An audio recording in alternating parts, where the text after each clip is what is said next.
car. Chicks dig the car. This is why Superman works alone. For over a decade, audiences have watched Batman and Superman on their TV screens and local movie theaters as they became household names.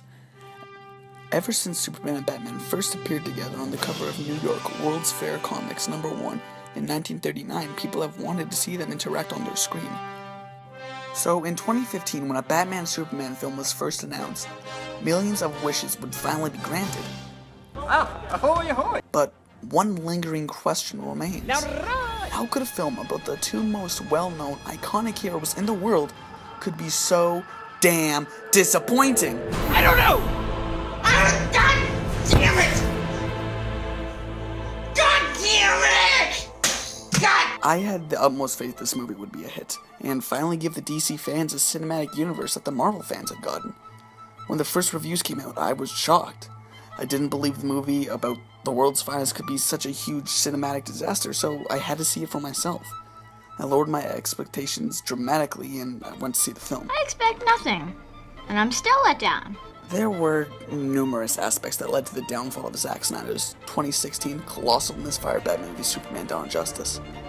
The dark tone didn't fit with these characters and what they're supposed to represent. But the new Justice League trailer and numerous reports saying it will have a lighter tone only solves one of the smallest problems with this movie. Everyone went to see this movie because Batman and Superman. People will pay to see anything with Batman's name on it, apparently. If people are spending money to see these characters, it's important that we see the characters portrayed as how we know them. Superman is supposed to be the embodiment of hope. No one stays good in this world. You're not Superman, you know. So what's good about Superman? The basic quest for truth, justice, and the American way. It's just nothing simpler than that. Superman was never real. Batman, the embodiment of justice. I will go back to Gotham and I will fight men like this, but I will not become an executioner.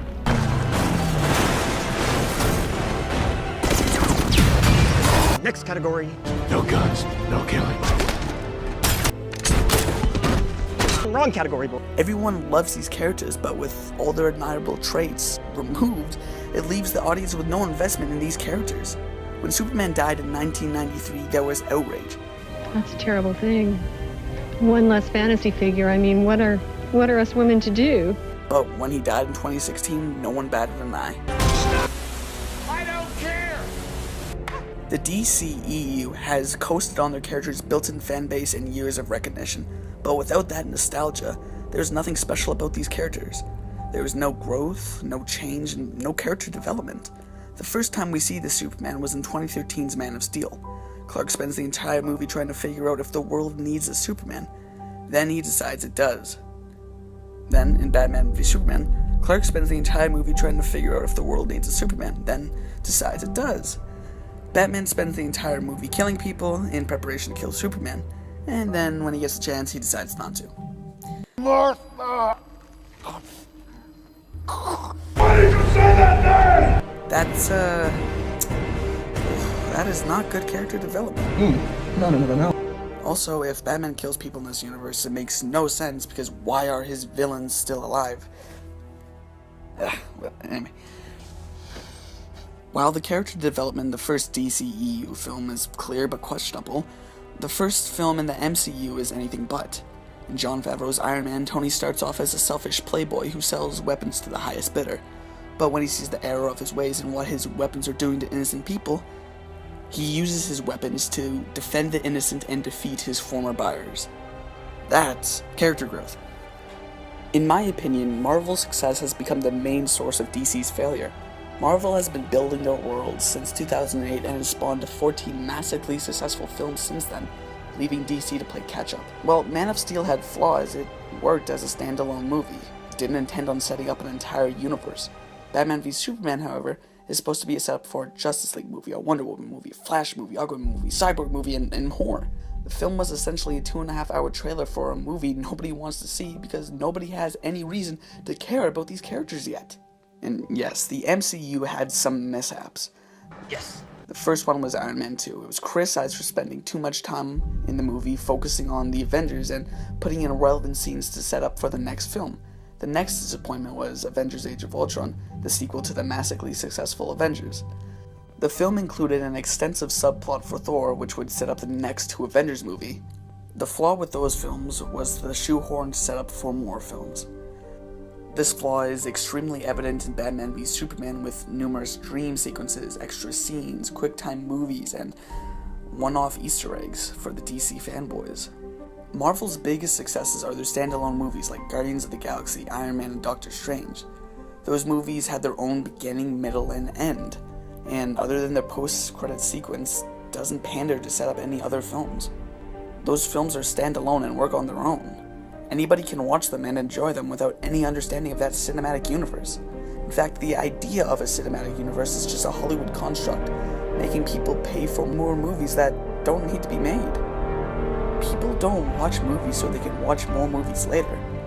They watch them so they can get an entertaining, self-sustaining story.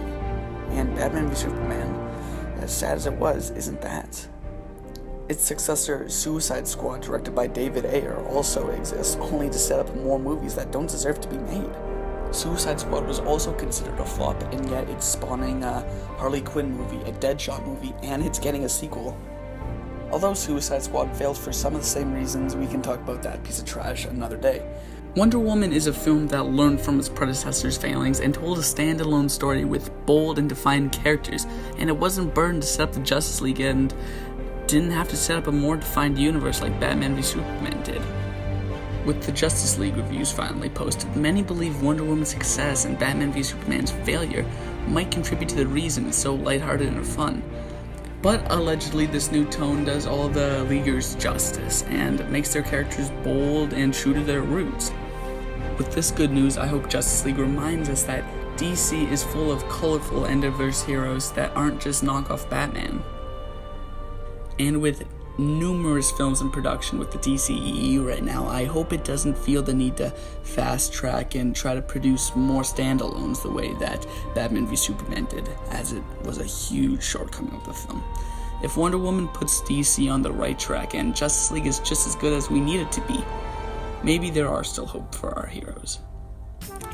What is good, my comic book community? My name is Mac, and I'm back again.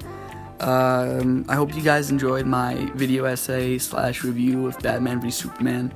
I didn't really want to talk about it for a long time because I really hated it, and I haven't been posting at all these past couple of years just because I was like, fuck it, don't have the time for it, don't have the fan base. But recently I started posting random fan trailers, which seem to be getting a lot of attention, so I thought maybe I'd hop back on the horse. I know those videos are getting a lot of exposure, and the other ones are still pretty low in views, like less than 100, but I'm hoping that maybe there's a little bit of bleeding over and crossing over. The fans who enjoy that trailer might also enjoy my opinions and perspectives. Hopefully there's a market for both, but I know the videos that are fan trailers are really working out. So I'm currently working on a Batman Under the Red Hood one, which I'll post shortly. And if you guys like more videos like this, I'll probably do a review of Justice League. But like, favorite, all that jazz, and take it peachy, baby. I don't know. I'm still working on everything. I don't have a tagline yet. Jesus, sorry.